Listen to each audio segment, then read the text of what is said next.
y abramos nuestras Biblias en el capítulo 5 de Gálatas. 5 de Gálatas.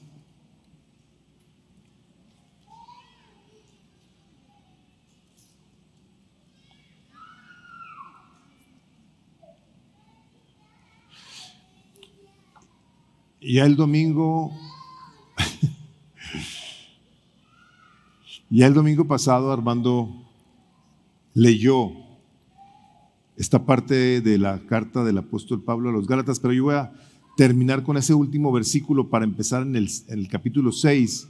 A partir del versículo 26 del capítulo 5, dice así: no nos hagamos vanagloriosos, provocándonos unos a otros, envidiándonos unos a otros. Hermanos, aun si alguien es sorprendido en alguna falta, ustedes que son espirituales, restáurenlo en un espíritu de mansedumbre, mirándote a ti mismo, no sea que tú también seas tentado. Lleven los unos las cargas de los otros y cumplan así la ley de Cristo. Porque si alguien se cree que es algo, no siendo nada, se engaña a sí mismo. Pero cada uno examine su propia obra y entonces tendrá motivo para gloriarse, solamente con respecto a sí mismo y no con respecto a otro, porque cada uno llevará su propia carga, y al que se le enseña la palabra, que comparta toda cosa buena con el que le enseña. Vamos a orar. Padre, te agradecemos que nos permites estar delante de ti, escuchando tu palabra,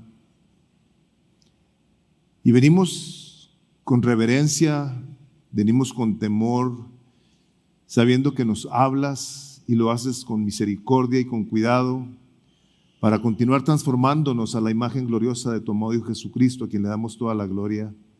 Venimos a someternos, Señor Jesucristo, a tu autoridad, reconociendo que tú eres nuestro Rey, nuestro Salvador, y que si algo queremos es obedecerte, amarte, deleitarnos contigo y obedecerte, Señor. Te damos gracias y pedimos esta bendición en el nombre de Jesús. Amén y amén. ¿Pueden tomar asiento? Pablo, inspirado por el Espíritu Santo de Dios, se ha dirigido a los Gálatas hablándoles de una manera en un momento dado un poquito fuerte, llamándoles la atención por las situaciones que se estaban dando entre ellos, queriendo creer que podrían agradar a Dios o ser salvos por medio del cumplimiento de la ley. Y de lo que hemos visto claramente cómo Pablo nos habla de la clara diferencia entre vivir siendo guiados, siendo llenos del Espíritu Santo, y nos hace también ver con claridad cómo se vive una vida sin el Espíritu Santo, hablándonos de las manifestaciones de la carne.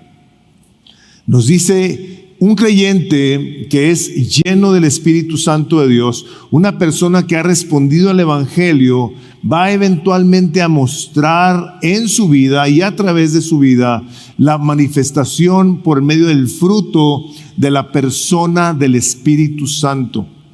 Ahora, para si alguien está aquí por primera vez o tiene poco tiempo viniendo, no sabe mucho de estas cosas, ¿cómo es que nosotros podemos tener al Espíritu Santo de Dios en nuestras vidas? A la hora de que nosotros escuchamos el Evangelio de Jesús, alguien viene y nos comparte, escuchamos tal vez un programa o algo, leemos algo y somos confrontados con nuestro pecado y la necesidad de ser salvos. El apóstol Pedro, lleno del Espíritu Santo, el día de Pentecostés, hablándole a toda la gente que lo estaba oyendo, les dice: arrepentíos, dice, y bautícese cada uno en el nombre de Jesucristo para perdón de pecados. ¿Estás oyendo esta predicación? Arrepiéntete, bautízate, dice, y recibiréis el don del Espíritu Santo. Una persona que responde al Evangelio de Cristo es una persona que a la hora de que se arrepiente, recibe el regalo del Espíritu Santo de Dios. Y lo recibe completo.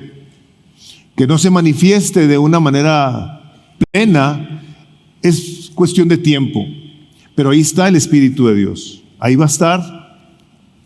Y lo hace para poder llevarnos a continuar siendo transformados a la imagen de Jesús. El Espíritu Santo viene, nos llena, nos empodera para poder entonces, a la hora de que estamos escuchando la palabra de Dios, podamos nosotros caminar con la certeza de que si aquí dice que nos rescató para ser transformados a la imagen de Jesús, Él lo va a hacer por medio de la persona del Espíritu Santo en nosotros.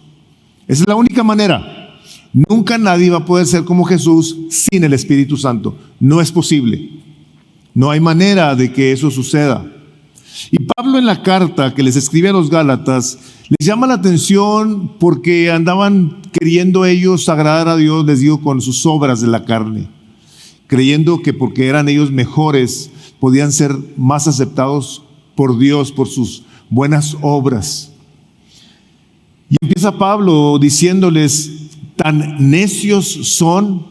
Dice, ustedes empezaron por el Espíritu, dice, pero ahora van a acabar por las obras de la carne. Dice, ¿qué necedad es esa? O sea, ustedes no recibieron el Espíritu Santo por las obras. O sea, ustedes no ganaron el favor de Dios por andar haciendo cosas buenas. Lo recibieron por medio de la fe en Jesucristo. A la hora que ustedes depositaron su fe en la persona de Jesús, Dios les regaló su presencia. Y no únicamente empieza la obra de Dios en nuestros corazones con el Espíritu Santo, termina con el Espíritu Santo. Va a llevarnos hasta la presencia misma del Señor, porque más adelante les dice el apóstol Pablo en 5:5, pues nosotros por el Espíritu aguardamos por fe la esperanza de justicia, de la completa manifestación del reino de su plenitud. Empieza por el Espíritu Santo, continúa con el Espíritu Santo y termina con el Espíritu Santo en cada uno de nosotros.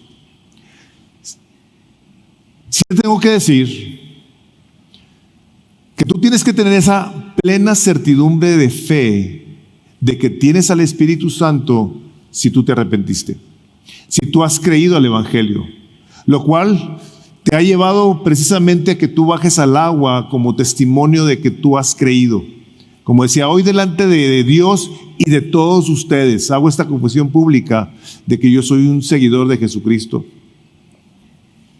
Él nos habrá de guardar hasta el día, la hora que Él empieza en nosotros, la perfecciona. Y Pablo quiere que quede bien claro que la vida de un creyente está marcada por la presencia del Espíritu Santo, el cual produce cambios en nosotros con los cuales tenemos que tener cuidado, con los cuales tenemos que ser sabios.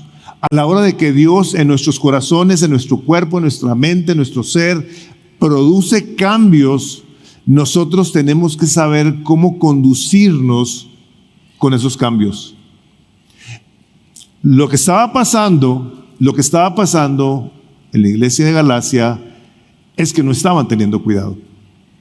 Estaban siendo ellos llenos del Espíritu Santo, los que estaban siendo llenos del Espíritu Santo, y estaban dando fruto. El fruto del amor, el gozo, la paz, las cosas que ya vimos. Sin embargo, inmediatamente después de que nos acaba de decir cuál es el fruto del Espíritu, cambia su tónica de una manera drástica. Dice uno, ¿por qué dice esto? ¿Por qué, si estamos hablando de que el fruto, el Espíritu, la mansedumbre, contra tales cosas no hay ley, pues los que son de Cristo han crucificado la carne? Y lo dices, no nos hagamos vanagloriosos. Wow, ¿por qué? ¿Podemos nosotros ser vanagloriosos siendo espirituales? Les tengo que decir esto, por supuesto que sí. Por supuesto que sí, y desgraciadamente también.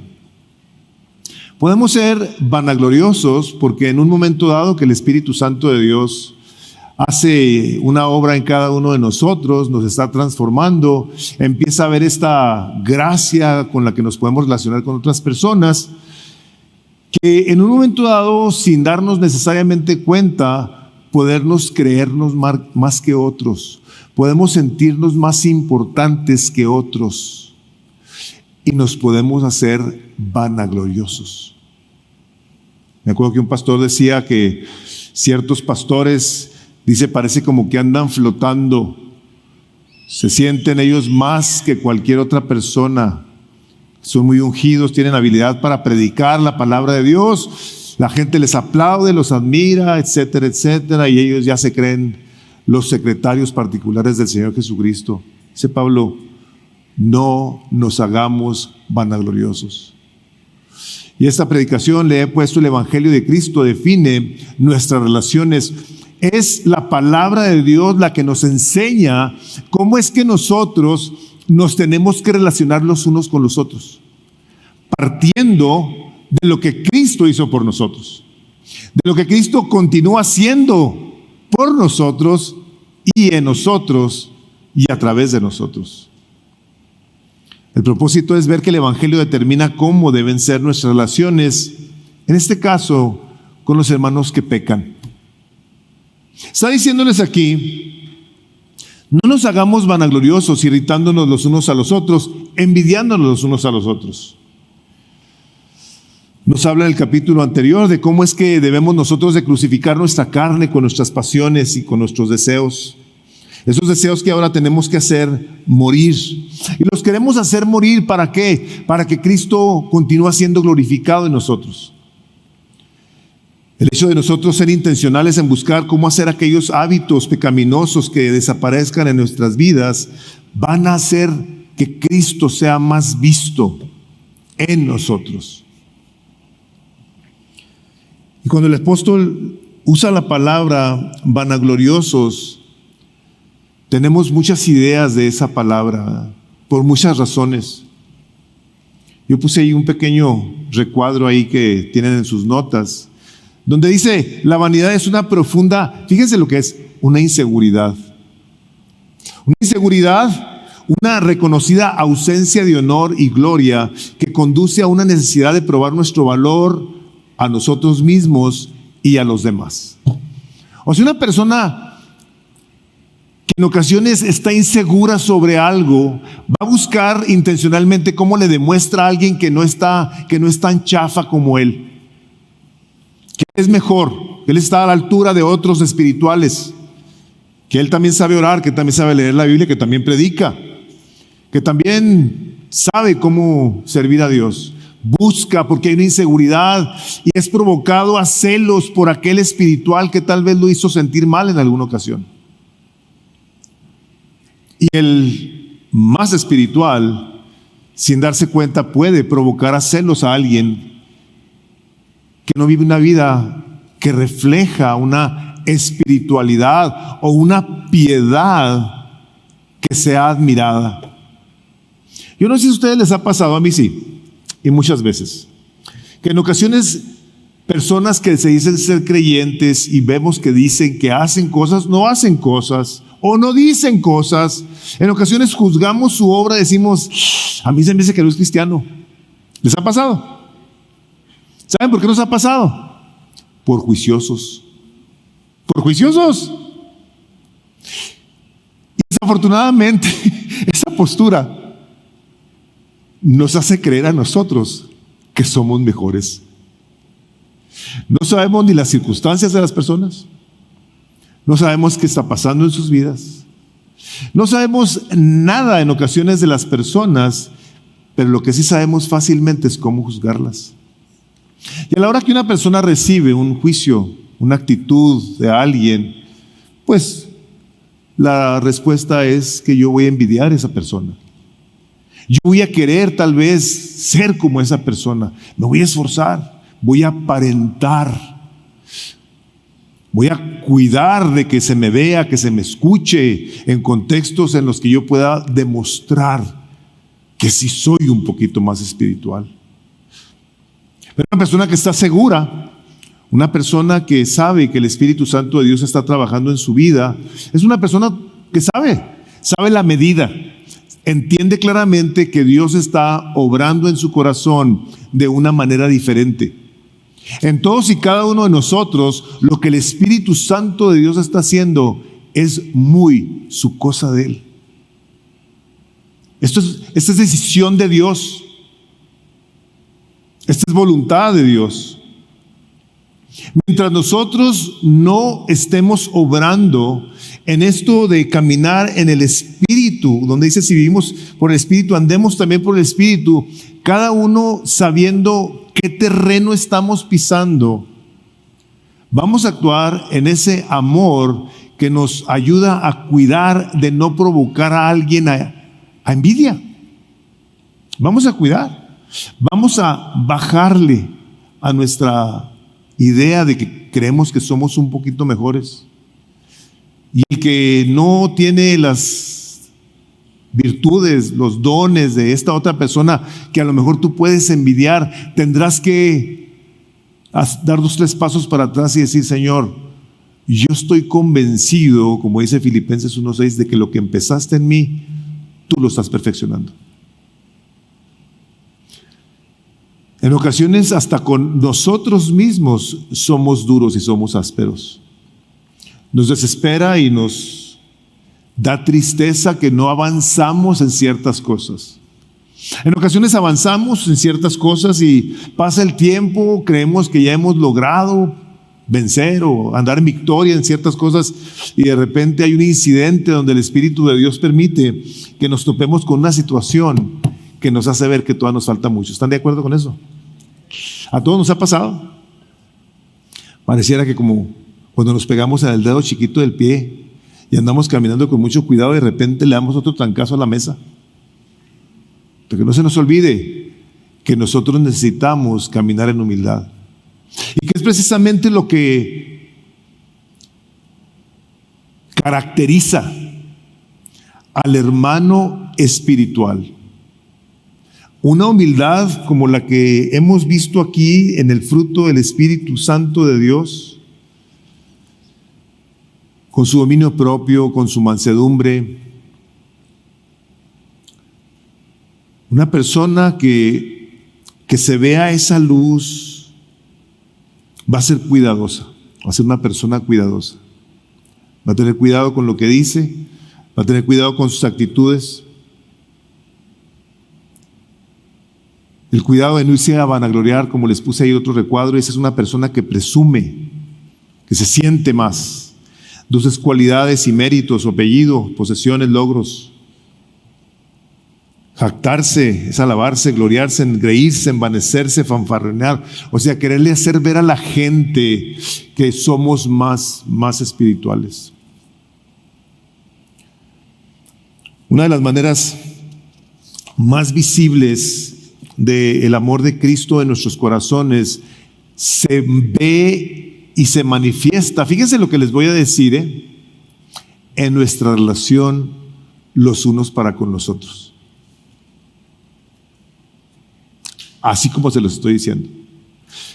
Nuestra manera de relacionarnos los unos con los otros es un buen termómetro de nuestro genuino amor por Dios. Lo vamos a ver en un momento más. Y no únicamente lo vamos a ver en el aspecto personal, sino en el aspecto intencional de cada uno de nosotros. Pues Pablo está diciendo ahí, no nos hagamos vanagloriosos, no nos está sugiriendo, nos está dando una dirección. No nos hagamos vanagloriosos. No lo hagas. Cuida. Ponte una tranca y provocándonos. O sea, si algo no queremos es provocar a nadie. No queremos provocar a alguien con nuestra supuesta espiritualidad, no queremos provocar a alguien con nuestra ira, por supuesto, también. Si algo tenemos que aprender es precisamente de cómo fue Jesús. Él es el modelo perfecto de la manera en la que nosotros nos relacionamos. Las claras características de nuestro Salvador. Como dice Isaías, no gritará ni levantará su voz en público. No aplastará la caña más débil ni apagará una vela que tiembla. Les hará justicia a todos los agraviados. Cuando dice no quebrará esa caña débil. No va a ir con el hermano que está necesitado a acabarlo de quebrar. No le va a levantar su voz a la hora de que esa persona, si algo necesita, es que le hablen con ternura. No va a apagar la vela que está apagándose. No va a llegar vamos a apagarla de una vez. Ya anda mal, que de una vez. Esa aspereza, esa dureza con la que fácilmente gente que puede llegar a creer que es más que otros, toma acciones que vienen y lastiman duramente al más débil. Dice Zacarías 9, dice he aquí tu rey vendrá a ti justo. 9, no puse el versículo. Justo y salvador, humilde. Viene el Salvador viendo a todos los pecadores y viene con una actitud de humildad. Él sabía no únicamente las vidas, los pensamientos. El capítulo, pues realmente no apunté en los versículos de algunos de estos. En Mateo 11 dice: aprended de mí que soy manso y humilde de corazón. O sea, en lugar de que Jesús, pudiendo haber dicho, ya llegó Dios hecho hombre, le voy a hablar al mar y le voy a hablar al viento para que vean mi poder. De hecho, le habló al viento y le habló al mar, y fue tal el impacto a la hora de que vieron la bonanza aquella que se formó, que dijeron los discípulos: ¿quién es este? Que hasta los vientos y los mares le obedecen. Humilde, sencillo, manso, tierno, bondadoso. Es de Él de quien aprendemos nosotros precisamente a no andar queriendo hacer sentir mal a alguien con nuestra supuesta madurez. Juan 13:5, luego puso agua en un lebrillo y comenzó a lavar los pies de sus discípulos y a enjugarlos con una toalla con la que estaba ceñido. Yo no sé si tú has experimentado que alguien llegue a tu vida y haga algo que tú no te esperas, algo de bendición. Te sobrecoge, te pasa cuando alguien llega y te bendice y te dice algo que te afecta. Bueno, Jesús no fue y les dijo, se puso de rodillas y le empezó a lavar los pies a sus discípulos. Dice: ¿pero qué estás haciendo? O sea, ¿qué es esto? El Señor Jesucristo enseñando su humildad, su mansedumbre, su cuidado de sus hermanos. Pedro, el que lo negó, o sea, lavándole los pies.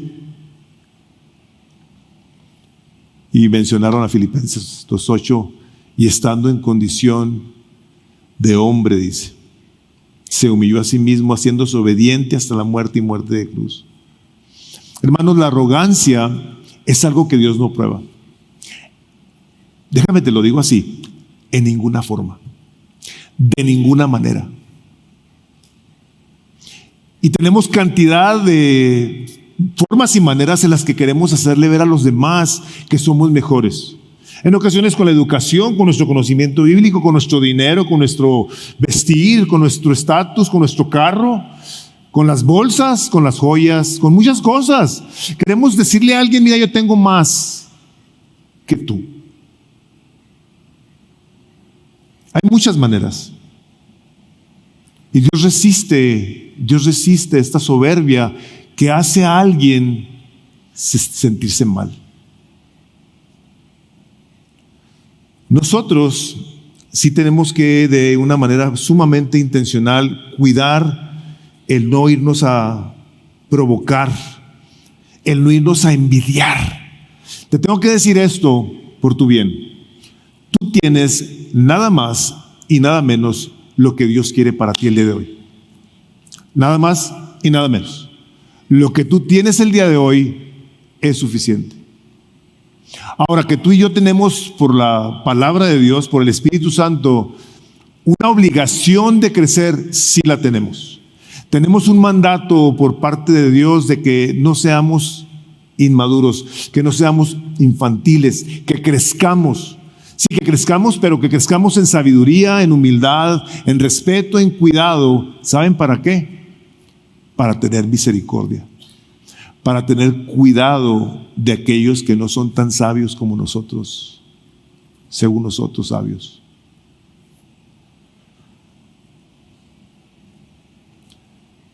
La palabra, después de que les dice esto, pasa a este segundo punto en donde se empieza a notar de una manera más tangible la verdadera espiritualidad. Y quiero rectificar eso. La verdadera madurez, más que espiritualidad. Ahorita voy a decirles que es espiritualidad.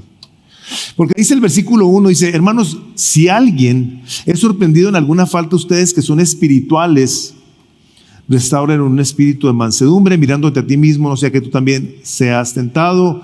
Lleven las cargas los unos de los otros y cumplan así la ley de Cristo, porque si alguien se cree que es algo, no siendo nada, se engaña a sí mismo.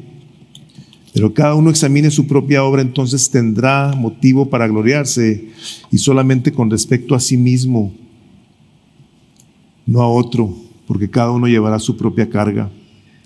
Déjenme les digo algo en relación con esto. Dice aquí: si algún hermano es sorprendido en alguna falta. Falta no le especifica, no dice qué tipo de falta. Lo que sí dice es que tú viste a la persona cometiendo una falta. No hay duda de su culpabilidad, no hay duda. Tú lo viste. Y el mandato es para el espiritual. Le dice a todos los que son espirituales: si tú ves a tu hermano cometiendo una falta, vosotros que sois espirituales, restaurarle. Otra vez, no es opción. Este es un mandamiento. Esta es la muestra clara, tangible de una persona que ama a su hermano, que está viendo que está pecando contra Dios, contra alguien más tal vez, y que la persona espiritual va a irlo a restaurar. Pero les quiero decir algo antes de entrar en eso, porque es una cosa con la que yo batallé horrores. De que hay personas a las que no se les puede decir nada. Tal vez ustedes no conozcan a nadie, pero yo sí, yo me conozco a mí mismo. Les tengo que decir, yo batallé con eso. Hasta el día en el que me propuse, por la gracia de Dios, decir: Señor, ayúdame a recibir la corrección, ayúdame a darle gracias a las personas que me están trayendo corrección. Fue hasta entonces, y ha sido un proceso de años, tener que poner esto en práctica. Pero vean lo que Dios dice de la persona que puede recibir y de los que no reciben aún una restauración. Porque a veces gente nos ve en un momento dado cometiendo alguna falta o diciendo algo incorrecto, haciendo algo que no se debe, y en amor han venido a traernos corrección y no nos gusta. Entonces es necesario que pensemos un poquito en lo que conlleva el que nosotros podamos recibir. Y se los voy a decir así: de parte de Dios, sabiduría, corrección. Dice Job 5:17 así: he aquí, bienaventurado es el hombre a quien Dios castiga. Por tanto, no menosprecies la corrección del Todopoderoso. Nosotros, lógicamente, a la hora de que pecamos, vamos a sufrir consecuencias, independientemente del pecado, independientemente de la forma que lo hagamos. Hay una consecuencia. Habrá en nuestro corazón un pesar, un sentir, un dolor de querernos arrepentir, de querer reparar esa situación. Pero Dios, en su misericordia, lo que hace con una persona cuando peca es que Dios quiere corregirlo. Dios quiere mostrarle su misericordia porque lo ama. La palabra claramente dice que Dios no deja a sus hijos sin disciplina. Un padre que no corrige a sus hijos, dice la palabra, que los aborrece. El día de hoy es bien común que veamos a niños que hacen lo que les pega su regalada gana, y mamá o papá no les dicen ni media palabra. Les tengo que decir esto: un día, si no tienen cuidado, van a ver las consecuencias de esa falta de corrección. Pero Dios, en su sabiduría, a sus hijos los corrige porque los ama. Y la disciplina de Dios es una clara muestra de su cuidado. Puse 3 partes ahí de Proverbios, en ese recuadro que sigue, donde veamos los contrastes entre el uno y el otro. Dice Proverbios 13:18, pobreza y vergüenza tendrá el que menosprecia el consejo, mas el que guarda, el que observa la corrección, recibirá honra. Y estamos hablando no necesariamente de pobreza económica, sino una pobreza en su vida, una pobreza de entendimiento, de falta de sabiduría, de falta de saber cómo comportarse de una manera digna como hijos de Dios, y vergüenza. Porque una persona que rechaza el consejo es una persona que lo único que está haciendo es mostrando su arrogancia, su soberbia, su prepotencia, y se está quedando sin el beneficio del cuidado y la gracia de Dios en ese aspecto. Dice, más el que guarda la corrección recibirá honra. Alguien que es corregido, que es instruido por alguien más, cambia, hace alteraciones a su conducta y cambios a su manera de relacionarse. Probablemente habrá quien te diga, oye, he visto cómo has madurado en los caminos de Dios. 15:5 dice, el necio menosprecia el consejo de su padre, o sea, desde su casa. Jóvenes que están aquí escuchándome, el principal y más misericordioso medio de gracia que ustedes pueden tener es papá. Y si no hay papá, es mamá. Y se los voy a decir así, por ignorantes que ustedes crean que sean. Hay una sabiduría dada por Dios a los padres para con los hijos. Y aunque digan cosas que no van en línea con lo que queremos oír o con lo que nos gustaría escuchar, Dios los usa. El necio ni a su papá escucha, no pone atención a lo que su mamá le dice. Dice, mas el que guarda la corrección vendrá a ser prudente. A mí me llama mucho la atención. Esa es una cosa que me fijo. Yo me fijo mucho por la ausencia de mi padre. Yo no tuve papá y todo ese tipo de cosas. Me fijo en hombres que tienen papás muy prudentes, que tienen papás muy rectos. Veo muchas congruencias en ocasiones en los hijos y las hijas, porque por la gracia de Dios mamaron ese carácter. O sea, lo traen, lo recibieron y afecta su comportamiento. Pero son personas que han escuchado la voz de la corrección. 15:32 dice, el que tiene en poco la disciplina menosprecia su alma, su alma, su alma. Una persona que menosprecia la disciplina se aborrece a sí mismo, se tiene en poco, no le importa su persona, la menosprecia, la desprecia, su alma. Dice, más el que escucha la corrección tiene entendimiento. Tiene entendimiento para con Dios, tiene entendimiento para con su palabra, tiene entendimiento para sus relaciones. Una persona que se le puede restaurar es una persona que tendría que tener una actitud en la que podrá decir, ¿sabes qué? La regué, háblame. El otro día me habló una persona fuera de aquí de la ciudad y me dice, pastor, le quiero hacer este comentario. Me dice, por favor, y llámeme la atención, corríjame, exhórteme, disciplíneme. Me dio la libertad de hablar con él y le dije lo que yo pensaba. Dije, esto es lo que yo pienso, esta es la manera en la que yo creo que tú te debes de conducir, esta es mi opinión, lo tendrás que orar, tú tienes que considerarlo, lo tendrás que hablar con tu esposa, con tu pastor, esta es mi opinión. Eso fue lo que hizo, lo cual sumamente recomendable, fue e hizo mi recomendación. Y yo, gloria a Dios por ese hombre, gloria a Dios. La pregunta es, ¿qué tanta gente en un momento dado está deseosa de que alguien hable a su vida y le traiga esa corrección que puede ayudarle. ¿Saben ustedes que Dios toma tan en serio esta situación de que podamos nosotros ser corregidos, ser restaurados? Que el capítulo 17 de Mateo habla de la oveja que se pierde, de las 99 que se pierden. Pero luego el capítulo 18 es donde menciona, dice, si tu hermano pega contra ti, dice, ve tú a solas y habla con él. Si no te hace caso, entonces trae a 2 o 3 que te escuchen hablar con la persona. Si esta persona no se arrepiente, entonces tráelo a los pastores, tráelo a la iglesia. Y si no se arrepiente, entonces despídelo de la iglesia. No quiere arrepentirse esta persona, la tienes que despedir y tratarla como un impío. ¿Saben ustedes que es en el capítulo 18 de Mateo donde dice, porque donde hay 2 o más reunidos en mi nombre, ahí estoy yo en medio de ellos? ¿Y saben de qué está hablando? De la disciplina de la iglesia, de cuando alguien peca contra Dios. Cuando están ahí los pastores, que les voy a decir una cosa, es una cosa espantosa estar ahí, a pesar de que está la presencia de Dios ahí.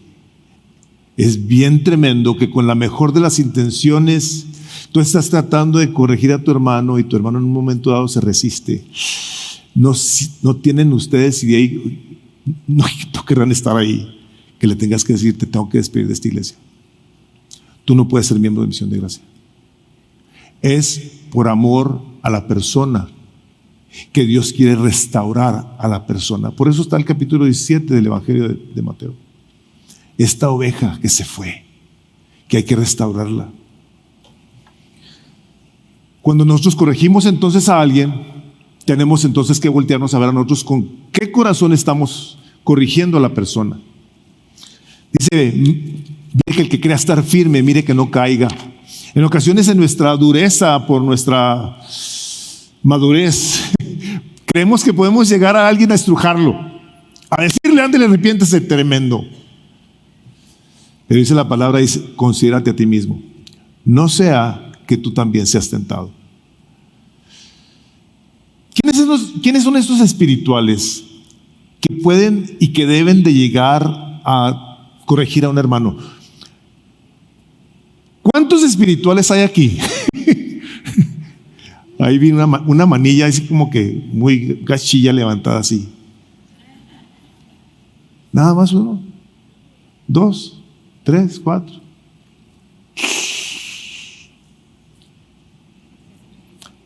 Ahí les va.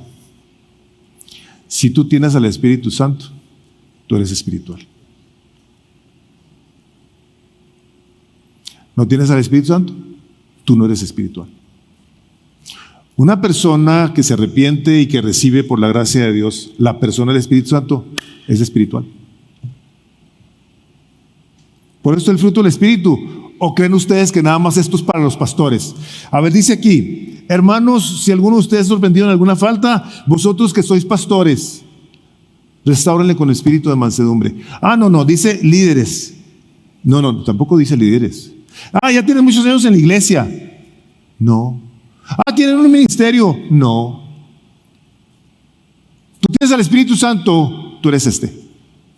Tú eres una persona espiritual. Y la responsabilidad está dada a ti y a mí. No hay ninguna diferencia. Si tú en tu manera de conducirte has querido descansar en que los pastores arreglen todos los problemas de la iglesia, te voy a tener que decir así, estás muy equivocado. Tú y yo tenemos las mismas responsabilidades. Que haya quienes lo tengamos que hacer por nuestra responsabilidad de cuidar al rebaño, de acuerdo, pero a ti no te exime. Tú no estás libre de esta responsabilidad. Tú tienes que llevar a este hermano a ver cómo se restaura. Ahora, por la experiencia, mi experiencia, en un momento dado yo sí lo que hago es, cuando veo una situación, cuando escucho algo, cuando estoy en una interacción, le digo, ¿me permites darte un consejo? ¿Me pasas chance de hacerte una observación? No hace mucho tiempo un joven estaba en mi oficina, le estaba yo hablando acerca de la necesidad de varias cosas y me bendijo tanto que a la hora de salir de mi oficina me dice, muchas gracias por el cuidado. Y dije, wow, gloria a Dios por esas actitudes.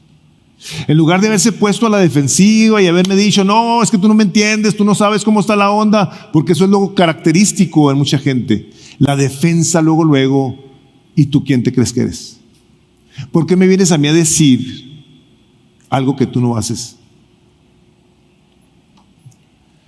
Nosotros, a la hora de que buscamos cómo en un momento dado corregimos, no estamos aquí hablando de corrección, estamos hablando de restauración. Ni siquiera estamos hablando de consejo, como los amigos de Job que llegaron a leerle la cartilla y a decirle, tú estás así por tu pecado, te va mal por tu pecado, económicamente tronaste por tu pecado. Como dice uno de los grandes teólogos, si la bendición económica tuviera que ver con pecado, entonces Jesús estaba muy mal. Jesús estaba muy mal, no tenía dónde recostar la cabeza. Los discípulos dejaron todo, no tenían dinero. Como dicen esos predicadores de la prosperidad, es que están malditos esos pobres. Qué terrible situación. Nada que ver, ni la pobreza ni la enfermedad. Nada que ver. Estamos hablando aquí de una restauración, de un extender mano, de un escuchar a alguien, no de llegar a una lectura, un lecture, no se traduce igual, ¿verdad? A dar un sermón, perdón. No. Aquí no estamos hablando de andar buscando consejeros, estamos hablando de buscar hermanos que tienen el Espíritu Santo y que aunque tienen poco en el Señor, tienen al Espíritu Santo. Y no nos van a decir tal vez lo más gustoso, lo más perfecto, lo más bueno, pero nos van a decir palabras que el Espíritu Santo va a utilizar.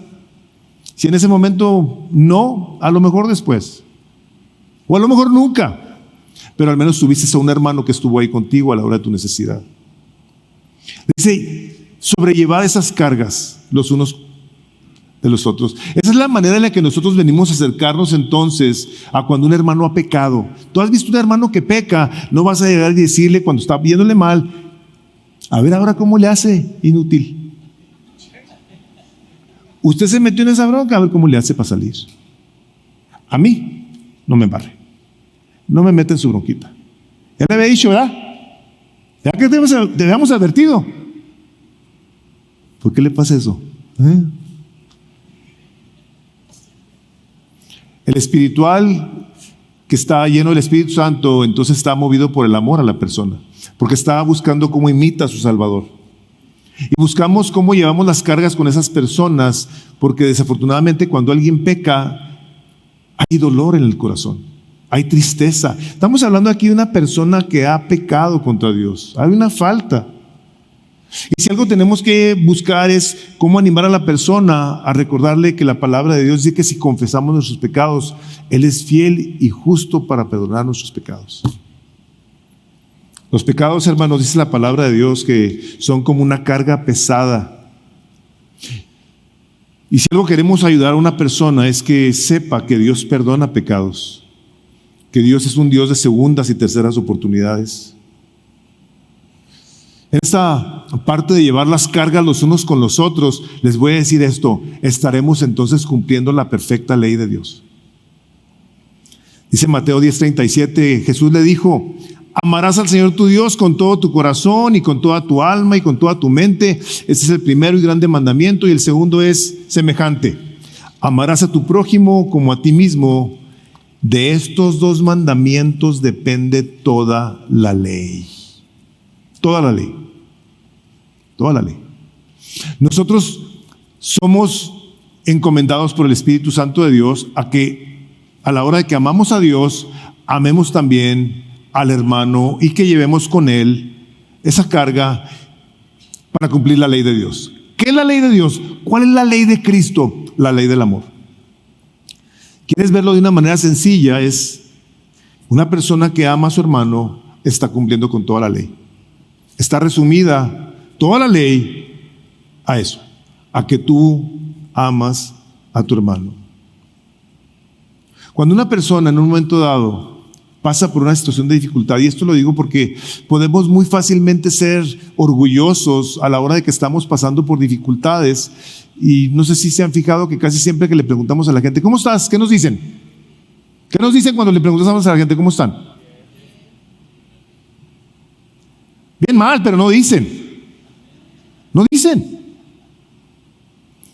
Y puse ahí un recuadro que inventé, dice ahí: no quieres ser parte del cuidado de una persona que no quiere que compartas la carga. Dice, y de compartir nuestras cargas. Dice, es solo una muestra, una persona que no quiere compartir, solo una muestra de ser egoísta, individualista, de tal manera que dice o piensa que él puede solo, no necesita a los demás. Hermanos, este es un mandamiento. Que llevemos las cargas los unos de los otros. Tenemos cargas de salud, tenemos cargas de los padres, de los hijos, de los hermanos, de los amigos, del ministerio, de trabajo, de situaciones relacionales, económicas, personales, sin definición. Tenemos cargas de todo tipo en la vida. Y es bien importante que al menos podamos pedirle a alguien: ayúdame, o preguntarle a alguien: ¿en qué te puedo ayudar? No sé cuántas veces, y de veras, son innumerables. Aquí en Misión de Gracias esto es algo innumerable. ¿Cuántas veces ha ido gente a mi oficina a darme gracias por esta iglesia? No tienen ustedes idea la manera que gente viene a agradecerme lo que algunos de ustedes han hecho por otros. O sea, me han sacado lágrimas. O sea, que digo, qué glorioso que aquí gente espiritual ha dado pasos para abrir su cartera, para hacer una llamada, para una visita, para llevar mandado, para llevar comida, para estar al pendiente, para estar orando. No tienen idea. Y eso es nada más y nada menos que la clara evidencia de una persona que está aprendiendo a ser como su Señor. De eso se trata. De todas las veces que alguien llega y te dice: ¿sabes qué? Estoy orando por ti. Es verdaderamente una gracia de Dios que alguien se acuerde de nosotros y que esté orando por nosotros. Que alguien venga como llegaron con Moisés a levantarle los brazos. Nadie sabe las cargas que podemos traer. Déjenme les digo esto: aunque nuestra vida aparente que está todo muy bien, no sabemos. Hermanos, la bendición de que alguien lleve nuestra carga con nosotros es tan significativo que en ocasiones hace a la gente que agarren vuelo y puedan salir de su atorón. Estaba yo pensando cuando estaba estudiando esta predicación de que la escena donde llega este hombre a ayudarle a Jesús a cargar la cruz es una escena sobrenatural. Está diseñada por Dios para que se haya quedado aquí. Les voy a hacer esta pregunta. Iba Jesús cargando con la cruz y le encargan a este hombre que le ayude a cargar la cruz. ¿Ustedes no creen que fue un gran alivio para Jesús que alguien le ayudara con la cruz? Qué tremendo, ¿verdad? Que alguien venga en ese momento de tristeza y dolor y te diga: ¿sabes qué? Déjame cargar esto contigo.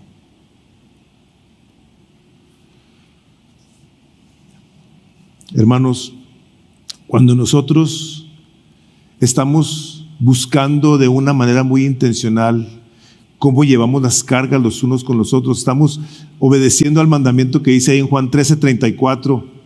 Un mandamiento nuevo os doy, dice: que os améis unos a otros como yo os he amado, que también os améis unos a otros. En esto conocerán todos que son mis discípulos, si tuvierais amor los unos para con los otros. Ahora, para terminar en esta parte, porque el que piensa hacer algo, dice, no siendo nada a sí mismo se engaña. Cuando la palabra de Dios habla de este tipo de cosas, habla de una persona que piensa de sí mismo de una manera ilusoria. Dice la palabra que habla de personas que sueñan, personas que traen fantasías. De eso está hablando, personas que piensan de sí mismo. Cuando la palabra claramente nos dice en el capítulo 12 de Romanos, versículo 3, nadie piense de sí mismo de más, sino que pensemos cada uno de nosotros con cordura, conforme a la medida de gracia que Dios nos ha dado a cada uno de nosotros. No pienses de más. Yo te quiero ayudar a que tú pienses en parte de una manera correcta, bíblica. Si tú consideras que eres un siervo de Dios, piensa así: tú eres un siervo inútil de Dios. Estamos haciendo única y exclusivamente lo que nos mandaron a hacer. No estamos haciendo nada más. Las obras que andamos haciendo, dice la palabra de Dios, que las preparó desde antes de la fundación del mundo, para que anduviésemos en ellas, para que en su presencia nadie se gloríe. Ya hemos hablado de eso en el pasado. Hermanos, cuando no hay una actitud de este índole, pensamos de nosotros, y quiero nada más a manera de advertencia, decirles que una persona que piensa de más de sí misma, comúnmente es como un fariseo. Ese recuadro que tienen ustedes ahí, el siguiente, que dice la actitud que sobresale en una persona que piensa más alto de sí mismo o misma en relación con los demás, es que su tendencia es comúnmente a juzgar. Piensa que es más santa y más pura que los demás. En otras palabras, piensa y actúa como lo haría un fariseo. Llegan a las iglesias, ven que les gusta, que no les gusta, ven a la gente, la juzgan, la desprecian, la admiran o no, se van a otra, la juzgan y pasa lo mismo. Y pasa lo mismo con los hermanos. Son ásperos, son duros, casi siempre tienen algo malo que decir de alguien, de algo, de la iglesia, de cómo se hacen las cosas. Siempre hay un sentir de yo pienso que soy mejor. Y por eso puedo venir a decirte este tipo de cosas, hermano. No. Pablo, en la sabiduría que el Espíritu Santo de Dios le da, le escribe a los Corintios en su segunda carta. Les voy a leer de la segunda carta de Corintios una parte y quise tomar de la Nueva Traducción Viviente esta parte del capítulo 10, versículo 13, donde una persona no se debe andar jactando de nada, y ahorita vamos a ver de qué manera lo debe hacer. Dice, nosotros, el versículo 13, no nos jactaremos de cosas hechas fuera de nuestro campo de autoridad. Nos jactaremos solo de lo que haya sucedido dentro de los límites del trabajo que Dios nos ha dado, los cuales incluyen nuestro trabajo con ustedes. ¿Qué quiere decir esto?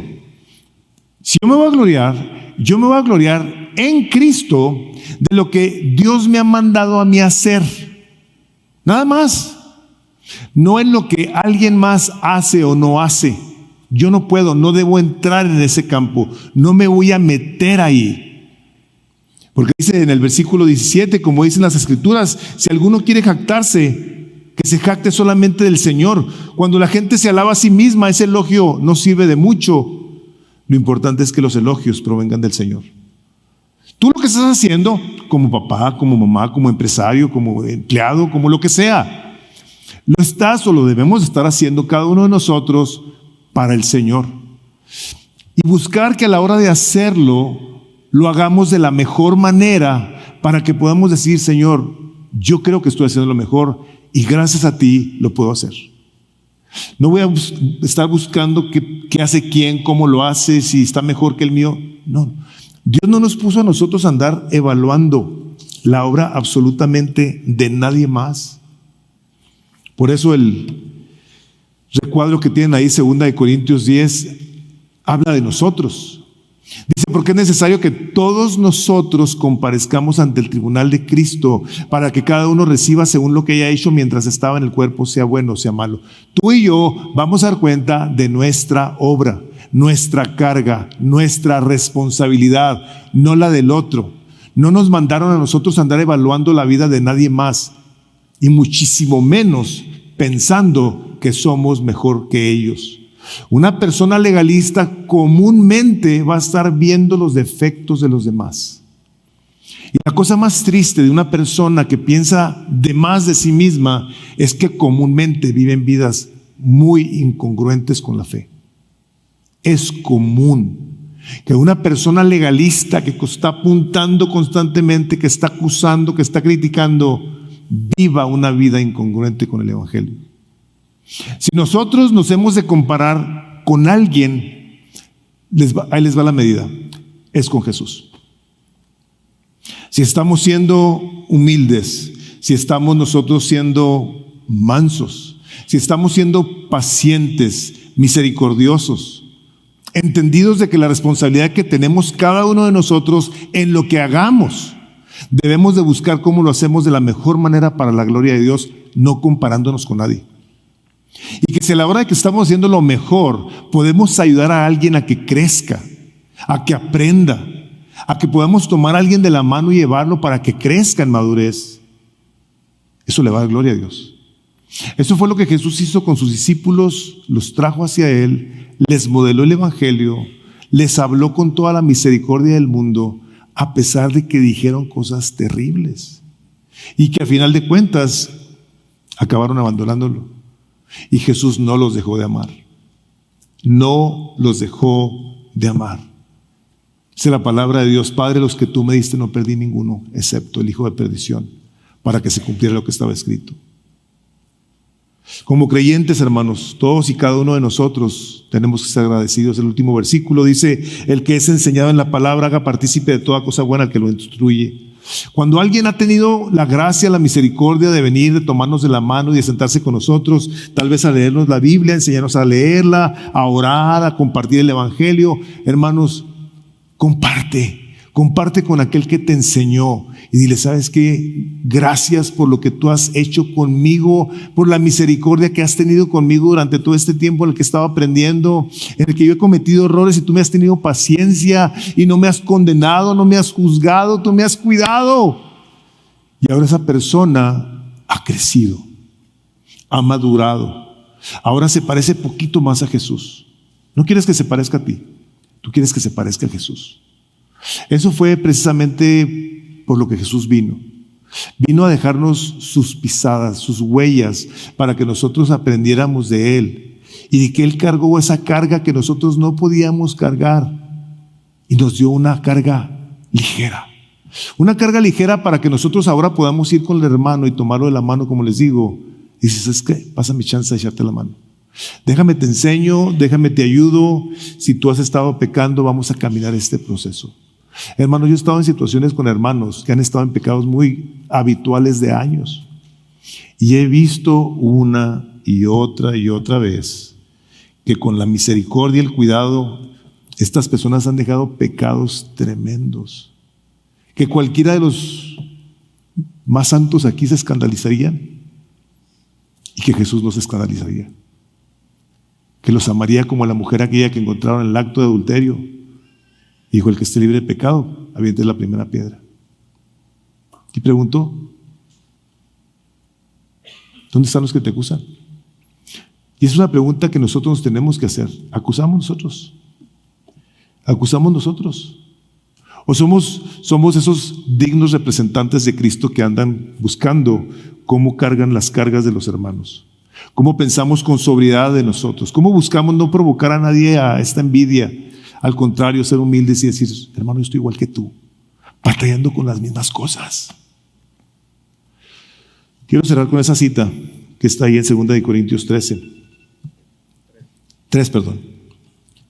Nuestras cartas sois vosotros, escritas en nuestros corazones, conocidas y leídas por todos los hombres, siendo manifiesto que sois carta de Cristo, expedida por nosotros, escrita no con tinta, sino con el Espíritu del Dios vivo, no en tablas de piedra, sino en tablas de carne del corazón. Eso es lo que se ve en nosotros, al Espíritu de Dios, siendo nosotros misericordiosos, considerándonos antes de apuntar el dedo a alguien, decir: yo la puedo regar igualito que esa persona, o peor. Vamos orando. Padre, en el nombre de Jesús, te damos gracias por tu misericordia, por tu palabra, la cual te suplicamos juntos, Padre, que nos continúe transformando y haciéndonos parecernos más a Jesús. Reconocemos nosotros que hemos sido como esos fariseos que fácilmente apuntan. Señor, perdónanos por cada vez que hemos visto a un hermano que peca y que lo hemos despreciado, tal vez lo hemos abandonado, que no hemos buscado la manera de restaurarlo con mansedumbre. Te damos gracias por tu perdón, Señor, y pedimos, Padre, en tu misericordia, que por tu Espíritu Santo nos ayudes a tomar todas estas cosas y meditar en ellas y buscar cómo damos pasos en esa dirección. Y Padre, yo bendigo a esta congregación y a todos mis hermanos y hermanas que están aquí presentes, a que, Señor, sean muy bendecidos, muy llenos de tu gracia, de tu poder, de tu sabiduría, de tu misericordia, para que todos, a final de cuentas, podamos ser leídos por los hombres como esas cartas que están escritas por ti, Señor, con la presencia de tu Espíritu Santo. Y en tu nombre lo pedimos, Jesús. Amén.